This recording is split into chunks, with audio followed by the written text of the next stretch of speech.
అది చీకటి ఖండం. కాని అదొకప్పటి మాట. ఇప్పుడది విజ్ఞానపు దివ్వె. అనాగరికం రంగు నలుపు.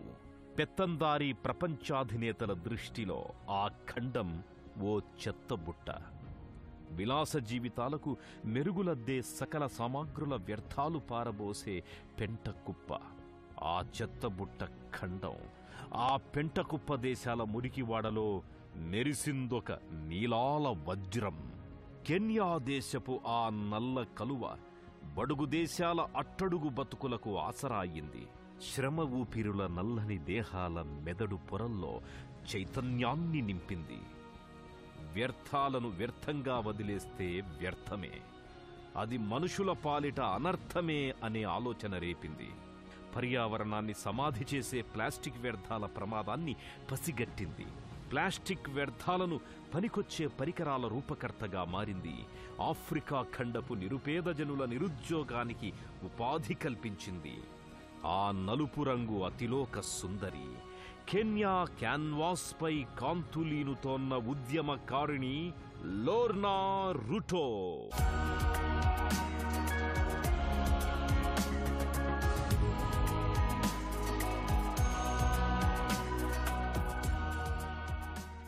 రిఫైనరీల వ్యర్థాలకు వ్యతిరేకంగా ఉద్యమించి ఉరికంబమెక్కిన అధ్యాపకుడు, కవి కెన్ సారో వివా వంటి ఎందరెందరో నల్లజాతి యోధుల గడ్డ అది.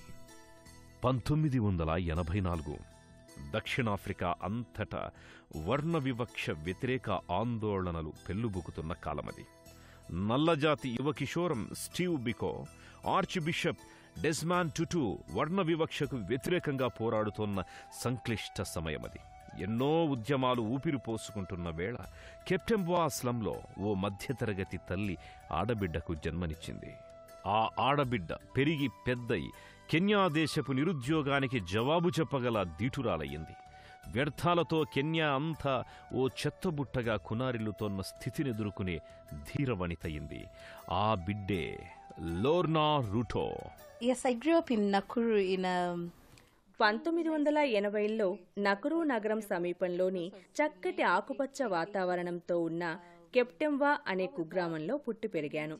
1994 నాటికి గ్రామీణ ప్రాంతం నకురులో కలిసిపోయేలా పట్టణీకరణం అవటం, నివాసాల కోసం అడవులు నరికివేయటం తీవ్రమైంది. ఎకోపోస్ట్ అనే సంస్థను స్థాపించి 50 మంది డైరెక్ట్ ఉద్యోగులుగా నియమించుకున్నాం. మరో 2000 మంది మహిళలు, యువకుల బృందాలుగా ఎకోపోస్టుపై ఆధారపడ్డారు. వారంతా పోగేసుకొచ్చి శుభ్రపరిచిన వీధుల్లోని వ్యర్థాలను మేము కొనుగోలు చేసేవారం. ముందు ముందు మరింత మందికి ఉపాధి కల్పించి వారిచే ఇంకా కృషి చేయిస్తాం. మనమంతా బుజ్జి కన్నా అని ముద్దుగా పిలుచుకున్నట్లు ఆ పాపను చేష్ చేష్ అని ఇంటివాళ్లు, స్లమ్ కాలనీ వాసులు పిలుచుకునేవారు. బుడిబుడి అడుగుల చేష్ అమ్మా నాన్నల చెంత అల్లారు ముద్దుగా పెరిగింది. చేష్ అనబడే చిన్ననాటి ముద్దు పేరుతో పెరిగి ఎకోపోస్ట్ అనే సంస్థకు సంస్థాపకురాలైన లోర్నా రుటోకు అంతెత్తుకెదగాలనే కసి, పట్టుదల కెప్టెంబా మురికివాడే కలిగించింది. లోర్నా పుట్టి పెరుగుతున్న కాలంలో కెప్టెంబా పరిసరాలు ఎంతో ఆహ్లాదకరంగా ఉండేవి. ఆకుపచ్చటి చెట్లు, చేమలు. తన పసివయసునాటి అడవులు బోడులయ్యాయి. చెట్లు తరిగిపోతూ వచ్చాయి. తాముండే స్లమ్ కాలనీలు చెత్తా చెదారంతో, ధనికులు వాడిపారేసే వ్యర్థాలతో నిండిపోతూ ఉండేది. ఈ దుస్థితిలో ఆ చిన్నారి లోర్నాకు ఏం చెయ్యాలో తోచేది కాదు. కాని ఈ చీదరంతా లేకుండా ఉంటే అబ్బా ఎంత బావుణ్ణో అని మాత్రం అనుకునేది. తన ఇంటి పరిసరాలు ఎందుకిలా, ధనవంతులుండే వీధులు మెరుస్తూ ఎందుకలా అని తనలో తాను గొణుక్కునేది. తను పెద్దయ్యాక ఏదైనా చెయ్యాలి అని ఇదే జపం చేసేది. తమకున్న కొద్దిపాటి స్థలంలో కట్టిన పిట్టగూళ్లలాంటి ఇళ్లను అద్దెకిచ్చాడు లోర్నా తండ్రి. అప్పుడప్పుడు ఆ ఇళ్లల్లో ఉన్న వారి నుంచి అద్దెలు వసూలు చేసుకురమ్మా అని పనప్పజెప్పేవాడు. రకరకాల వేస్ట్ పదార్థాలు, పాలిథీన్ సంచులు అడ్డుపడి మురిక్కాలువలు పొంగి పొర్లి ఇళ్లలోకి వెళ్లే ప్రవాహాలను గెంతి దుమికి దాటుకుంటూ వెళ్లేది లోర్నా. కనీసం ఒక్క పూటైనా కడుపు నిండా తినే స్తోమత కూడా లేని వారి పేదరికాన్ని చాలా దగ్గరగా చూసేది. ఆ మురికి కొంపల ఇళ్లల్లో దైన్యాన్ని, వారి కళ్లల్లో నిస్సహాయతను దగ్గరగా చూసి చెలించిపోయేది. నాన్న అప్పజెప్పిన ఆ అద్దె వసూలు పనే లోర్నా రుటో మనసులో ఒక దృఢ సంకల్పానికి కీలకమైన సంఘటన అయ్యింది. కెప్టెంబా మురికివాడలో గుట్టలై పేరుకుపోతున్న ప్లాస్టిక్ వ్యర్థాల వైపు కసిగా, కోపంగా చూసేది. ఈ చెత్తభూతం పనిపట్టాలని పగబట్టినట్టుగా చూసేది. ఆ కసి, కోపంలో నుంచి పుట్టిన ఓ చిరు ఆలోచనతో ఆ ప్లాస్టిక్ వ్యర్థాలను వేడి చేసి, కరిగించి రకరకాల వస్తువులు తయారు చేసేది. పిల్లలు పెట్టుకునే రంగురంగు ఆభరణాలను చేసేది. వాటిని తన హైస్కూల్లో తోటి విద్యార్థులకు, స్నేహితులకు ఇచ్చేది. ఆ చిట్టి లోర్నా ఆనాడే వ్యర్థాలకు ఓ రూపమిచ్చి వాటినమ్మి చిరురూప వ్యాపారయ్యింది. అలా అమ్మగా వచ్చిన డబ్బుల్ని దాచుకునేది. 1998 టెన్గెచా గర్ల్స్ ప్రైమరీ స్కూల్ చదువులో మంచి మార్కులతో జిల్లా మొత్తానికి సంవత్సరపు టాప్ స్టూడెంట్గా నిలిచింది. 2002 నకురు కౌంటీకి చెందిన లానెట్ మైఫోర్స్ అకాడమీ బాలికల హైస్కూల్లో చేరింది లోర్నా. అక్కడ కూడా తన చిరు వ్యాపారం వదల్లేదు. తన చేతికందిన మేర ప్లాస్టిక్ వ్యర్థాలను ఆభరణాలుగా, చిన్న చిన్న వస్తువులుగా చేసి అమ్మేది. అలా పోగేసుకున్న డబ్బు, స్నేహితులు, తల్లిదండ్రులు ఇచ్చిన డబ్బులతో లోర్నా రుటో ఆఫ్రికా నజరిన్ యూనివర్సిటీ ANUలో చేరింది. అకౌంటింగ్లో బ్యాచులర్ ఆఫ్ కామర్స్ డిగ్రీ సంపాదించింది. అక్కడే యూనివర్సిటీ విద్యార్థి సంఘ నాయకురాలైంది. చదువులో ఎక్కడా తగ్గకుండా ఎంతో ప్రతిభను కనబరిచింది. 2008 డిగ్రీ పట్టా చేపట్టి లోర్నా రుటో తాను సాధించిన మెరిట్ మార్కులతో తీవ్ర పోటీ మధ్య కెన్యాలోని ఇంపీరియల్ బ్యాంకులో ఉద్యోగాన్ని సంపాదించింది. రిలేషన్షిప్ ఆఫీసర్గా దర్జాగా జీవితం గడపగలిగే ఉద్యోగమది. అయినా మనసంతా ఏదో వెలితి, అసంతృప్తి చోటు చేసుకుంది. తన మనసులో గింగిరాలు కొడుతోన్న ఆశయాలకు, చిన్ననాడే నాటుకున్న ప్రభావాలకు తాను చేస్తోన్న ఉద్యోగానికి ఎక్కడా పొసగడం లేదు. కెన్యాలో ఒక్కరోజుకే 10,000 మెట్రిక్ టన్నుల వ్యర్థాలు తన దేశపు వీధుల్లో పడి కుళ్ళి కంపు కొడుతుంటే తాను ఎయిర్ కండిషన్డ్ గదుల్లో కూర్చొని డబ్బులు లెక్కపెట్టే ఉద్యోగం ఎలా చెయ్యను అని వేదన పడింది. అంతే, ఓ రోజు కఠిన నిర్ణయానికొచ్చింది లోర్నా. 2010 జనవరి 2 సంవత్సరాల 1 నెల రోజుల పాటు పనిచేసిన తర్వాత బ్యాంకు ఉద్యోగానికి లోర్నా రాజీనామా చేసింది. ఆఫ్రికా వ్యర్థాలకు ఓ అర్థం కల్పించాలన్న సంకల్పానికి ఓ రూపాన్నివ్వాలనుకుంది. కెన్యా దేశం ఎదుర్కొంటోన్న కాలుష్య ప్రమాదాన్ని ఎదుర్కోవాలి అనుకుంది. కేవలం 2% తగ్గిపోయిన దుస్థితి నుంచి అడవుల విస్తీర్ణాన్ని కాపాడాలనుకుంది. 40% పైగా జనులు దారిద్ర్య రేఖకు దిగువనే బతుకులీడుస్తోన్న దుర్భర పరిస్థితికి సమాధానం చెప్పాలనుకుంది. ఆనాటి కెన్యా ఎదుర్కొంటున్న ఈ 3 సవాళ్లకు దీటైన పరిష్కారం చూపాలి అనుకుంది లోర్నా. లండన్ యూనివర్సిటీ కాలేజ్ నుంచి బయోకెమికల్ ఇంజనీరింగ్లో పట్టా పొందిన చార్లెస్ కలామాతో కలిసి ఎకోపోస్ట్ అనే సంస్థను స్థాపించింది. చెత్త, వ్యర్థాలకు సంబంధించి లోర్నా లోతుగా పరిశోధన చేసింది. సముద్రంలో తేలియాడే చెత్తలో 90% ప్లాస్టిక్కే. 100 మిలియన్ టన్నుల ప్లాస్టిక్ మహాసముద్రాల్లో చేరింది. ప్రతి 3 సంవత్సరాలకు ఈ చెత్త రెట్టింపవుతోంది. ప్లాస్టిక్ తీవ్రమైన వాతావరణ కాలుష్యం కలిగిస్తోంది. ఒక ప్లాస్టిక్ పాల కూజ శిథిలం కావడానికి 1 మిలియన్ సంవత్సరాలు పడుతుంది. ఒక ప్లాస్టిక్ కప్పు శిథిలం కావడానికి 50 నుండి 80 సంవత్సరాలు పడుతుంది. ప్లాస్టిక్ సంచులు, ప్లాస్టిక్ వ్యర్థాల వల్ల ప్రతి ఏటా కనీసం 2 మిలియన్ల పక్షులు, తిమ్మింగలాలు, డాల్ఫిన్లు, సీల్ సింహాలు, తాబేళ్లు మరణిస్తున్నాయి. మానవజాతికి, జంతుజాలాలకు, ప్రకృతి వనరులన్నింటికీ తీరని నష్టాన్నిది కలిగిస్తోంది. లోర్నా సమస్య పట్ల, కెన్యా భవిష్యత్తు పట్ల ఒక అవగాహనకొచ్చింది. కెన్యా దేశపు మురికివాడల్లో కూడా ఇటువంటి వ్యర్థాల్లో ముఖ్యంగా ప్లాస్టిక్ వ్యర్థాలే గణనీయంగా ఉంటాయి. లోర్నా రుటో స్వయంగా ఆ మురికి బతుకుల మధ్య పుట్టి పెరిగింది. ఆ పర్యావరణ విలయాన్ని కళ్లారా చూసింది. ఎకోపోస్ట్ సంస్థను తన అంతరంగ ఘోషకు ప్రతిరూపంగా మలుచుకుంది. తన కల గ్రీన్ ఆఫ్రికా సాకారమయ్యేందుకు ఎకోపోస్టును చక్కని ప్రణాళికతో ప్రారంభించింది. ప్లాస్టిక్ వ్యర్థాలను కరిగించి, మరిగించి అందమైన, మన్నికగల పర్యావరణహిత ఫెన్సింగ్ స్తంభాలను, నిర్మాణపు కలపను ఉత్పత్తి చేసి సరఫరా చేసే గ్రీన్ బిజినెస్ని ప్రారంభించింది. ట్రాష్ని క్యాష్గా, పేదరికం నుంచి విముక్తమైన ఆకుపచ్చని ఆఫ్రికాగా మార్చే యజ్ఞాన్ని తలపెట్టింది. పరిష్కారంగా తను స్థాపించిన ఎకోపోస్ట్ సంస్థ పేరున నైరోబీ కౌంటీలోని రుబారకా వద్ద ప్రధాన కర్మాగారాన్ని, మెంబసా రోడ్లోని కెబనాస్ వద్ద మరో ప్లాంట్ని నెలకొల్పింది. ఈ 2 చోట్ల నుంచి నకురు ప్రాంతం మహిళలకు, యువకులకు ప్లాస్టిక్ వ్యర్థాలను సేకరించే పనిని కల్పించింది. మహిళా బృందాలకు, చిన్న చిన్న రిక్షాల వంటి వాహనాలతో వెళ్లే యువకులకు ఆ పని కల్పించింది. పెద్ద పెద్ద చదువులు చదివిన, చిన్న చిన్న ఉద్యోగాలు కూడా దొరకని కెన్యా యువతీ యువకులు సైతం గోనెసంచి భుజాన వేసుకున్నారు. దాదాపు 100 మందికి తగ్గకుండా ఉండే ఒక్కో బృందం సేకరించిన వ్యర్థాలను కొనుగోలు చేసే పలు కేంద్రాలను ఎకోపోస్ట్ ఏర్పరిచింది. వాహనాల ద్వారా శుభ్రపరిచే కార్మికుల చెంతకు ఆ వ్యర్థాలు చేరుతాయి. అక్కడ్నుంచి అవి ఏ రకానికి ఆ రకం ప్లాస్టిక్ వ్యర్థాలుగా విడదీసే పనివారి వద్దకొస్తాయి. యంత్రాలపై పనిచేసే కార్మికులు ఆ వ్యర్థాలను చిన్న చిన్న ముక్కలుగా చేసి జల్లెడపట్టి ఆ వ్యర్థ పదార్థాలను 200 నుంచి 300 డిగ్రీల సెల్సియస్ ఉష్ణోగ్రతతో కరిగించి స్తంభాలుగా, నిర్మాణపు కలపగా పోతపోస్తారు. దారిద్ర్య రేఖకు దిగువనే ఉండిపోయిన జాతులకు సరైన ఉద్యోగ కల్పన, పర్యావరణ సంరక్షణ అనే 2 లక్ష్యాలను ఒకేసారి చేపట్టింది లోర్నా రుటో. ప్రారంభంలోనే 300 మందికి ఉపాధిని కల్పించింది. వారితో ఫెన్సింగ్ స్తంభాలు, నిర్మాణాల కలపను ఉత్పత్తి చేసి మార్కెటింగ్ చేసింది. దీంతో అట్టడుగు కెన్యన్ నిరుద్యోగులకు ఉద్యోగం కల్పించినట్లయింది. వీరి ఉత్పత్తి వృక్ష సంబంధ కలపకు ప్రత్యామ్నాయంగా ఉండడంతో 250 ఎకరాల అడవిని సంరక్షించినట్టయింది. అడవులు సజీవంగా ఉండి భూగర్భ జలాల రక్షణకి, వృద్ధికి తోడ్పడినట్లయింది. వాతావరణ సమతుల్యతను దెబ్బతీసే కార్బన్ డయాక్సైడును తొలగించడం ద్వారా వృక్షాలు కర్బన వాయువును పీల్చుకునేలా చేసినట్లయింది. అంతేకాదు, ఈ ఉత్పత్తితో 1 మిలియన్ కిలోల ప్లాస్టిక్ వ్యర్థాన్ని రీసైక్లింగ్ చేయడంతో ఆ మేరకు పర్యావరణ కాలుష్యాన్ని తగ్గించినట్లయింది. $1.5 మిలియన్ సంవత్సర ఆదాయాన్ని అందరికీ సాధించి పెట్టినట్లయింది.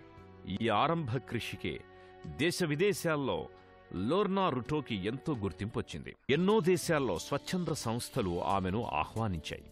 ఆమె సాధించిన విజయ పరంపరను తమ దేశాల యువతకందేలా సెమినార్లు ఏర్పరిచారు. United States institutes of peace వేదికపై తమ వంటి దేశాలకు పర్యావరణ సంరక్షణకు సహకరించాలని విజ్ఞప్తి చేశాయి. శివంగులై విజృంభిస్తున్న ఆఫ్రికన్ మహిళా వాణిజ్యవేత్తలుగా మీ ముందుకొచ్చిన మమ్మల్ని ప్రోత్సహించండి అని ప్రకటించింది. ఆఫ్రికా వ్యర్థాలను విలువైన సంపదగా మార్చాలనే లోర్నా కల వాస్తవ రూపం దాల్చే శుభారంభమయ్యింది. టింబర్ కలప కోసం విలువైన చెట్లను నరికివేయకుండా ప్రత్యామ్నాయంగా ప్లాస్టిక్ వ్యర్థాలను ఉపయోగించి ప్లాస్టిక్ లంబర్ కల్పను సృష్టించింది. ఎకోపోస్ట్ అలా తొలి విజయాన్ని అందుకుంది. రాబోయే 15 ఏళ్లలో 1 మిలియన్ ఉద్యోగాలను సృష్టించే ప్రణాళికను సిద్ధం చేసుకున్నారు. కెన్యా దేశపు రాజధాని ఒక్క నైరోబీ నగరంలోనే రోజుకి 3000 మెట్రిక్ టన్నుల వ్యర్థాలు రోడ్లు, మురికివాడలు, డంప్ యార్డుల్లో గుట్టలు గుట్టలుగా పడుతున్నాయి. వాటిలో 20% ప్లాస్టిక్ వ్యర్థాలే. ఆ వ్యర్థాలను ఉపయోగించి ముళ్లతీగ కంచెలకు లంబర్ కలప స్తంభాలుగా మార్చింది. ట్రాఫిక్ నియమాల గుర్తుల్ని తగిలించుకున్న స్తంభాలుగా రోడ్ల పక్కన నిలబెట్టింది. నివాసాలు, కార్యాలయాల నిర్మాణానికి అతి తక్కువ ఖరీదులో నాణ్యమైన, అందంగా అమిరే విధంగా గుండ్రని నలుచదరపు కమ్మీలను రూపకల్పన చేసింది. వీటికోసం విలువైన అడవుల నరికివేతకు అడ్డుకట్ట వేసింది. ప్లాస్టిక్కి సేంద్రియ రసాయనాల రంగులు, పిగ్మెంట్లు, ప్లాస్టిసైజర్లు, యాంటీఆక్సిడెంట్లు, స్టెబిలైజర్లు, ధాతువులు వంటి ఎడిటిన్లతో ప్లాస్టిక్ సంచులు తయారు చేస్తారు. ప్లాస్టిక్ సంచులకి తళతళలాడే రంగునివ్వడానికి ఉపయోగించే రంగులు మరియు పిగ్మెంట్లు, పారిశ్రామిక ఎజోడైలలో, ప్లాస్టిసైజర్లలో క్యాన్సర్ని కలుగజేసే పదార్థాలున్నాయి. ఈ సంచుల్లో ఆహార పదార్థాలు కట్టినప్పుడు అవి కలుషితమవుతాయి. పిగ్మెంట్లలో ఉండే కాడ్మియం వంటి బరువైన ధాతువులు కూడా చేరి ఆరోగ్యానికి హానికరమవుతాయి.